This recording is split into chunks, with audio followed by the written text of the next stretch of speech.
할지 모르는데 그건 또 생산하는 물건도 재생에너지로 생산한 것만 납품하라라고 대기업들이 선언하고 있잖아요. 이게 중소기업도 안 할 수가 없는 구조로 되어 있거든요. 그런 거와 마찬가지로 국가 재정에서는 뭐 강원도가 나중에 물론 어떤 형태가 될지 모르겠지만 분명히 공공기관은 앞으로 이렇게 갈 거예요. 지금도 중소기업 제품 구매율 또는 뭐 사회적 약자, 뭐 여성기업 구매율, 환경 친화적 제품 구매율이 지표에 다 들어가 있습니다. 그러면 아마 공공기관에서 납품받는 목질개, 아까 뭐 의자나 탁자 같은 저런 제품들은 반드시 산림 인증 제품을 구매하라고 관에서 제도로 들어올 거예요, 아마 언젠가는. 그래서 2년 전인가 빌 게이츠가 쓴 책에 보면 그 빌 게이츠가 그런 말을 했습니다. 기후변화, 기후 재앙을 피하는 법 결코 쉽지 않다. 굉장히 많이 노력해야 된다. 두 번째, 스스로 반성해 봐야 된다. 나는 파리에 기후변화 특강을 하러 가면서 내 혼자 타고 가는 개인용 비행기, 자가용 비행기를 타고 간다. 이 말이 되느냐. 스스로 내부적으로 실천하는 거 굉장히 중요하고 과학적으로 한번 따져볼 필요도 있다.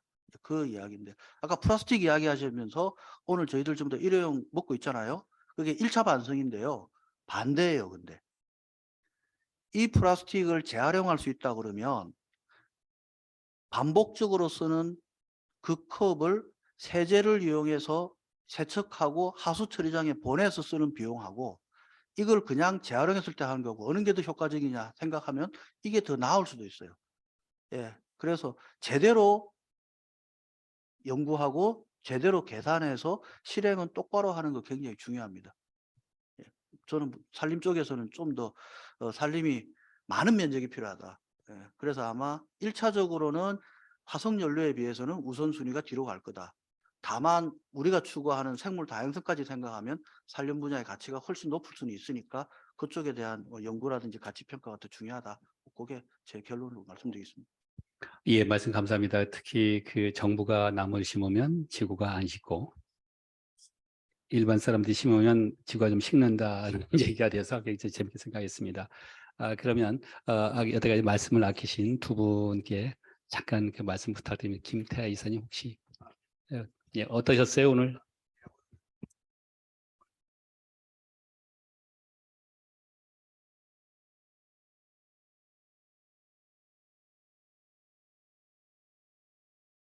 알겠습니다. 계속 말씀을 아끼셨습니다. 언젠가 이 모임에서 한번 그 김태하 이사님을 모셔서 발표를 한번 들어보시면 어떨까 싶습니다. 그러면 이정식 차장님께 예, 마이크를 드립니다. 예, 농어촌공사 실무진에서 일을 하고 있는 이정식입니다. 저는 토목 직입니다. 제가 토목 업무를 하고 있고요. 또 개인적으로는 회사에서도 직책이 두 개인데 노동계에서 이제 노조 부위원장을 좀 맡고 있고요. 또 우리 노동청 우리 강원지방 노동청에서 근로자위원 또 우리 해고 사건 그런 거 담당도 하고 그랬었습니다. 지금은 이제 우리 권효열 교수님이 주신 그 강원도 인적자원개발위원회 위원으로도 지금 활동하고 있습니다. 우선 오늘 이 기회를 주신 우리 김범철 우리 명예 교수님께 다시 한번 감사의 말씀을 드리고요. 그리고 아까 전에 열띤 발제와 토론을 해주신 우리 발제자와 토론 위원님께 감사의 말씀을 드립니다. 특히 우리 전만식 선임연구위원님하고 우리 홍은미 박사님께도 좋은 말씀, 저희 공사에 대한 말씀, 감사의 말씀을 잘 들었습니다.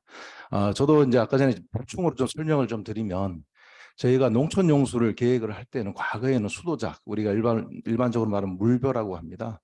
물벼를 재배하는 과정 속에서 얼마나 많은 양의 얼마나 소요되는 물이 필요한지를 계산을 해서 저희가 실무적으로 계획을 짜게 됩니다. 그래서 재당의 높이를 결정하고 또 홍수를 대비해서 유역에 들어오는 유입량과 홍수 시의 물량을 계산을 해서 우리가 여수토라는 부분과 이제 여러 가지 수문들을 계획을 그렇게 현재 하고 있습니다. 그래서 과거에는 그 어떤 계획적인 차원 자체가 용수 관리에 대한 부분으로 인지를 하고 있었던 것은 사실입니다. 그래서 현재는 아까 전만식 선임 연구님처럼 그런 저희가 부족했던 그런 용수 관리에 대한 과학적인 용수 관리에 대한 부분이 대두가 되고 있는 것도 사실입니다. 그래서 이제 우리 강원 지역 본부 같은 경우는 한 2년 전부터 물 포럼을 이제 시작을 하면서 그 어떤 계측기계라든가 다양한 그 물관리 과학화를 하기 위해서 지금 계속 준비 중에 있습니다. 그리고 전국적으로도 지금 확산해 그런 과정이 있다는 말씀을 좀 드리고요. 그다음에 우리 아까 전에 그 사람과 환경의 문제인 것 같아요. 제가 들으면서 봤을 때 어떻게 사람과 환경이 어떻게 공존하는 방법이 가장 적절한가를 아마 오늘 이 포럼을 통해서 배운 것 같습니다. 그래서 어떤 그런 부분이 상당히 중요하다는 걸 느꼈고요. 또 우리 농업적인 부분도 그렇습니다. 사람이 상당히 중요합니다. 농민에 대한 정서, 인간 심리, 공학, 뭐 더 나아가서 공학이라고 말씀을 드리면 그런 부분에 대한 것들을 좀 배제해서는 또 안 되는 부분들이 상당히 있더라고요. 저희가 뭐 어떤 수치적인 부분도 되게 중요했지만 그런 부분에서 상당히 좀 문제가 저희들도 이제 고민하고 있다.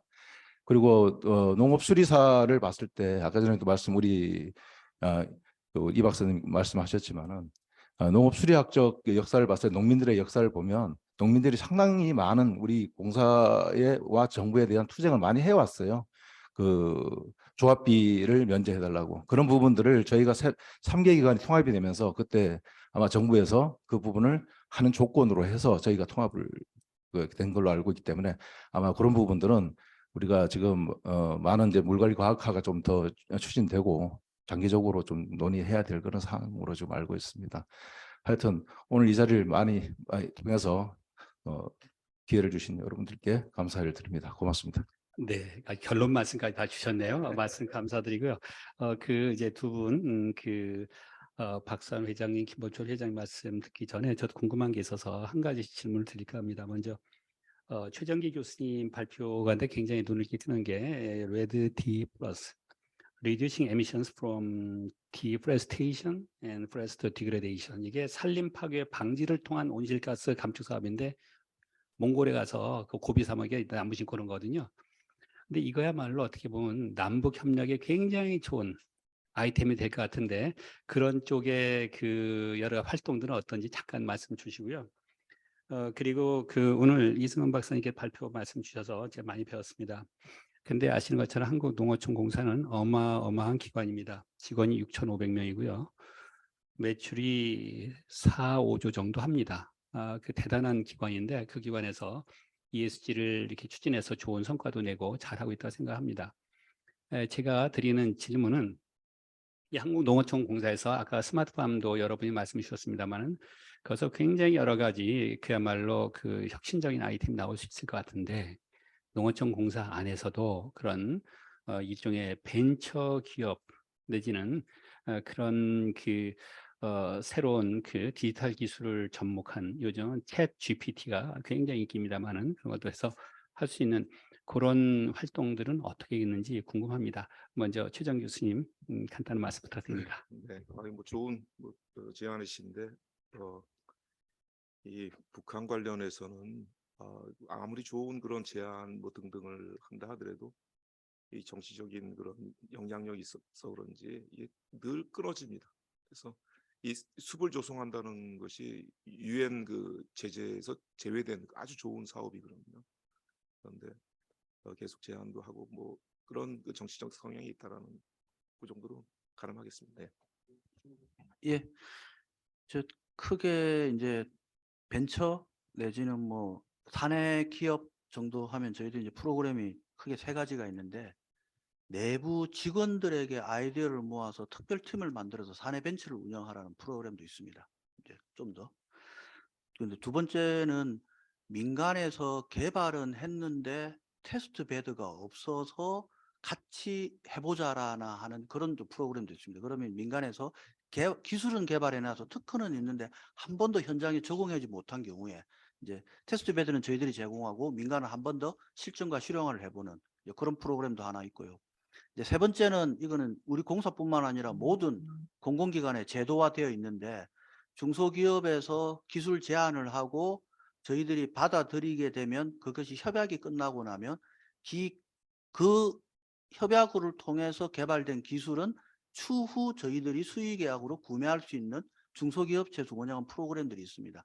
그런 프로그램들이 매년 공고가 나가고 기업에서 제안이 들어오면 저희들이 내부적으로 심의 평가해서 확정된 기술들은 이제 국가 제도 내에서 운영해서 중소기업과 같이 진행하는 그런 사업들도 있습니다. 예, 말씀 감사합니다. 이렇게 해서 두 세션에 거쳐서 발제자님들의 발표 그리고 토론자님들의 토론까지 다 하고 한 분도 빠짐없이 말씀들을 주신 특별한 행사가 됐습니다. 저는 개인적으로 보면은 그 ESG가 파이낸싱 투자하고 관계되는 이유가 요즘 디지털 전환 얘기 많이 합니다만은 그거 못지않게 중요한 기후 전환입니다. 기후 전환에 들어가는 비용을 어떻게 마련할 것인가? 거기에 이런 ESG의 준비도에 따라서 투자가 할 수 있도록 하는 그런 것이 굉장히 중요하고요. 또 한편으로는 여태까지 기업들은 잘하는 기업들을 정부에서 돈을 지원하고 못하는 기업들은 지원 안 하고 해서 잘하는 기업이 크도록 했는데 이것이 ESG라는 것은 시장에 맡기게 되는 굉장히 큰 변화가 있는 것이죠. 시장에서 잘하는 기업은 저 기업은 망하지 않을 뿐만이 아니라 앞으로 더 발전하겠다. 이런 것들을 ESG를 갖고 평가를 하고 그렇게 볼 때 많은 사람이 거기다 투자할 수 있도록 하는 그런 것이 굉장히 큰 것으로 봤습니다. 그래서 시장 안에서 그 투자와 그런 평가를 통한 투자가 자연스럽게 일어날 수 있도록 하는 것도 굉장히 큰 꼭지로 보았습니다. 오늘 발표하신 분들께 다시 한번 감사 말씀드리고요. 마이크를 박수환 회장님께 넘깁니다.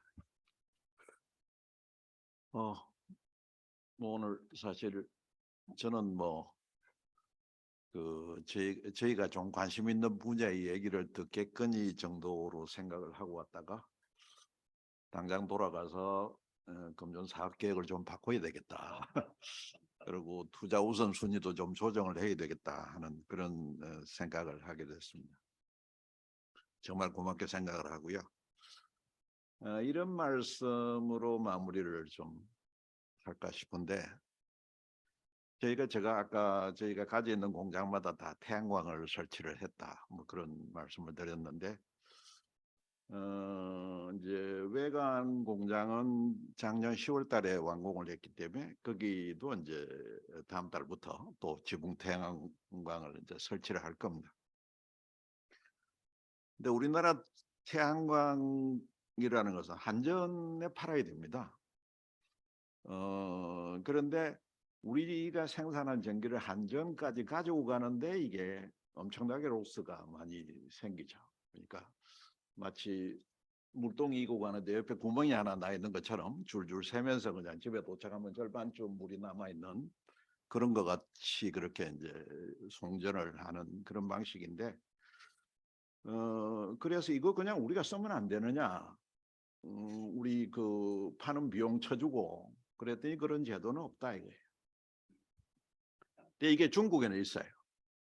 저희가 지금 그 중국 공장에 지붕 태양광을 해가지고 쓰면 중국 전력국에서 파는 전기의 1.3배를 쳐줍니다. 저희가 덜 쓴 만큼 원래 써야 되는 걸 덜 쓴 만큼 그러니까 우리나라보다 훨씬 유용한 방법이죠. 그다음에 저희가 베트남에 제 생애 제일 큰 공장을 그러니까 지붕 면적이 한 3,000평 되는 그런 공장을 지었는데 거기 이제 태양광을 하겠다 이렇게 이제 베트남 전력국에 얘기를 했더니 걔네들도 이제 전기를 사주는 이런 법이 있어요.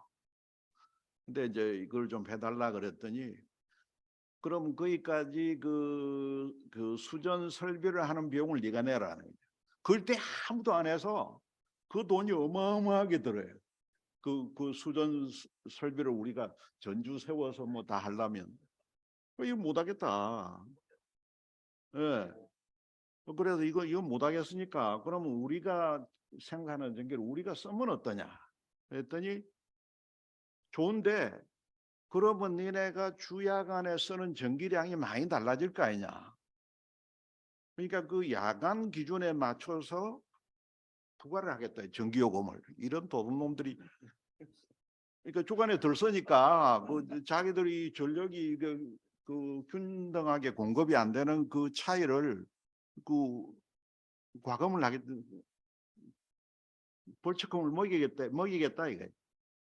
그 최악인데 아무튼 저희가 뭐 지금 전기료가 굉장히 많이 오르고 있는데 저는 우리나라 전기값이 너무 싸다고 생각을 해요. 제가 있는 지금 동아의료기기 단지 원주에 거기에 한 50개 기업이 있습니다. 지붕 태양광을 한 업체가 딱 2군데 있어요. 저희하고 딱 2군데가 있습니다. 나머지 제가 뭐 은행 모임에서 아는 사람들, 상공회의소에서 아는 사람들인데 이거 해라. 그러면 옛날에 20% 정도 나오다가 요즘 많이 내려서 뭐 한 14, 15% 나오는데 그래도 이게 얼마나 이익이냐. 이거 해라. 환경에도 좋고. 그렇죠. 그렇죠. 안 해. 그럼 내가 좀 하자. 빌려주라. 지분금을. 안 빌려줘? 왜 그러냐? 전기가 싸니까 그렇다. 전기가 싸니까. 하려고 그런 의지가 없다라는 거죠.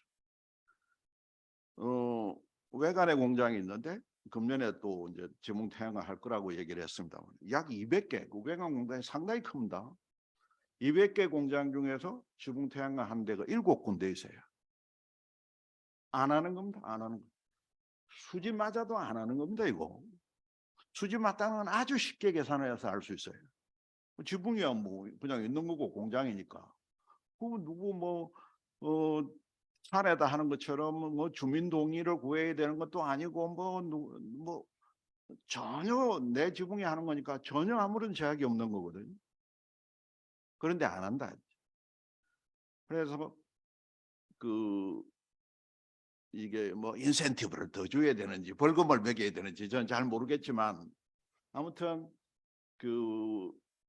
우리나라 사람들이 어떤 이런 마인드, 그러니까 최소한도로 내가 할 수 있는 거는 뭐냐, 무슨 지구 환경 그렇게 얘기하지만 저는 인간이라고 생각을 하는데 지구가 망하겠습니까? 사람이 죽지.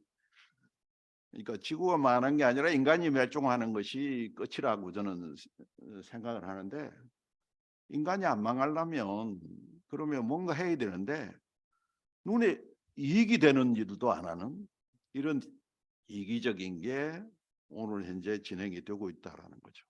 그래서 아마 이제 사회적인 인식 뭐 이게 많이 바뀌고 한다면 이렇게 하는 것이 그냥 당장 투자 대비 이익도 날 뿐만 아니라 우리 기업에 대한 평판 이런 것도 많이 좋아지겠구나 하는 그런 마인드가 좀 변하지 않겠냐라는 기대가 됩니다. 예, 감사합니다. 예, 아무튼 뭐 그런 경우는 네. 박수환 회장님께서 떼돈을 벌고 대박이 나는 걸 보여주면 하지 말래도 할 것 같습니다. 네, 김범철 회장님.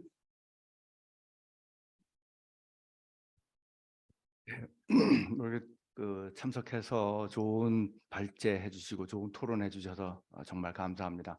저도 ESG에 대해서 잘 몰랐어요. 뭐 말만 들었지 뭔지 잘 모르고 있었는데 이번 기회에 공부를 하는 아주 좋은 기회가 됐습니다. ESG 경영을 포럼 주제로 제안해 주신 분이 이제 권호열 원장님이신데 오늘 좋은 주제를 제안을 해 주셨다는 것에 대해서 감사드리면서 앞으로도 많은 관심 가지시기를 부탁드리면서 오늘 이것으로 마치고